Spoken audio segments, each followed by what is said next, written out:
Hi, I'm Shyanne. I'm 16 years old.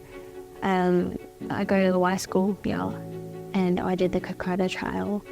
The main reason why I wanted to do the Kokoda Trail is because I have a grandfather that did the Kokoda Trail in World War II. In my family, I was the first person to leave Perth and Australia, so that's why I wanted to do it, and because I don't like planes, so I just wanted to see what it was like to be in a plane. My name's Tegan. I'm a graphic designer / photographer, videographer that works for the YWA. And last year I had the opportunity to go accompany 14 very inspiring young people from all around our state to go on the Kokoda Trail for the very first time. It was just such an honour to be able to document their journey and act as a youth mentor. I think when I was asked to go on the trek, I did anticipate that it would be a very difficult physical challenge, but also a very meaningful experience as well. Not just for our young people, but as a piece of history that's intertwined with our Australian heritage. So I think it was a very important journey to undertake.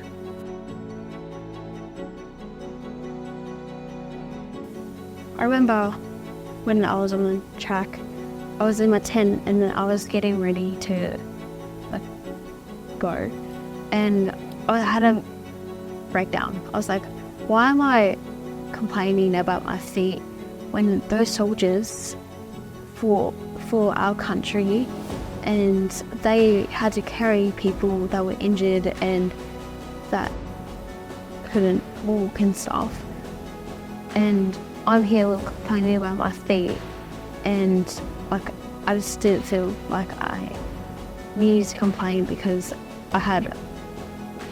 they went through something way worse than what I had to go through, which is still a good experience and a good lesson. It's a real reality check on what life is.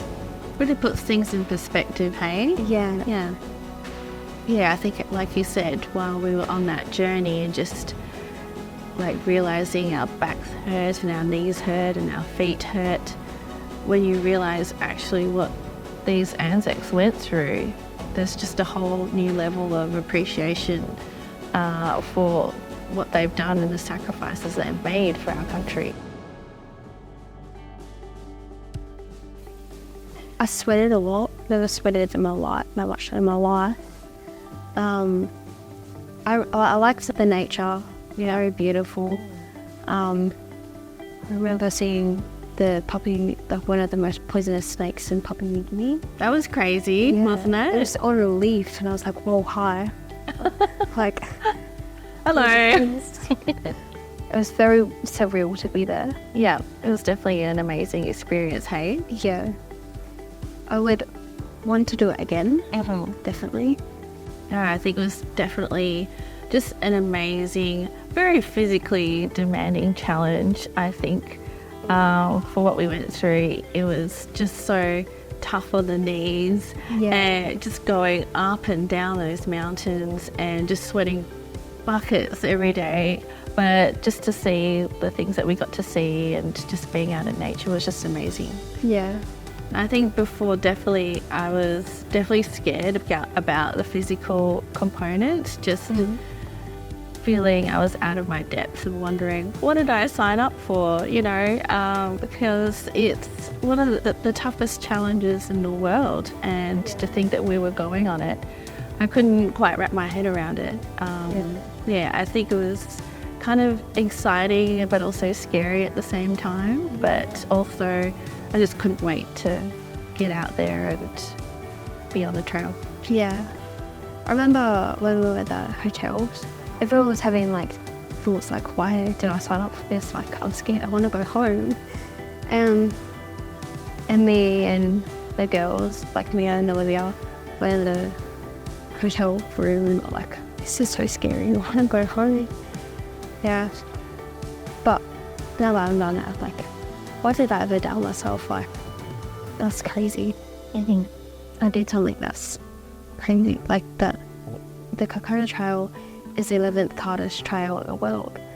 And to think that we've accomplished that is crazy. It's amazing. Yeah, it's amazing. And yeah, I want to do so many more amazing tracks around the world. So yeah, I think you and also your fellow peers and friends should be so proud of yourselves for what you've accomplished. And if you imagine where you guys came from before the journey and then afterwards, it's just amazing. So like to say that I've done the Kokoda Trail and come at the other end, I think that was just worth celebrating.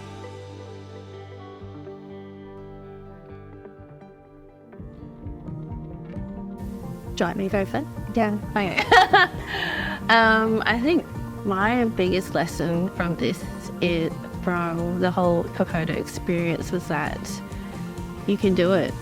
I think even though there's going to be very demanding physical challenges, mental challenges, when you're through the thick of it and you think, oh my God, I'm just about to give up and I'm gonna fall and collapse and die, I think you can always push yourself just a little bit more and just have a bit of faith in yourself and realize, yes, I can do this. And if you look around you, you're not alone, because there's other people just like you who are there with you doing the same thing. much more proud of myself.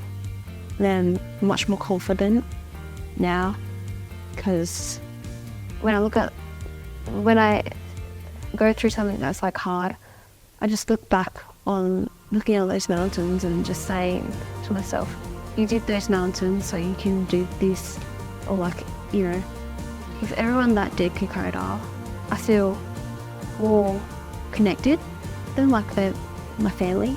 Just being around Tegan or Mia or Olivia or anyone that did Kokoda, it just makes me happier and just makes me think of the good times that we had together. I don't know if you felt this way, but like when we were at the start of Kokoda and we were taking pictures and stuff of us in front of the Kokoda sign, everyone was so excited and happy to like do something, and like I feel like everyone was a bit scared. And then compared to when we finished it, everyone was so emotional and proud of themselves and proud of each other. I think that was something that really touched me. I would recommend it because it doesn't only change you physically, it changes you mentally. It makes you more confident in yourself, and you know, like just whenever you do something that is hard, you just think of Kokoda, and then you know, you just keep on going and going until you accomplish it.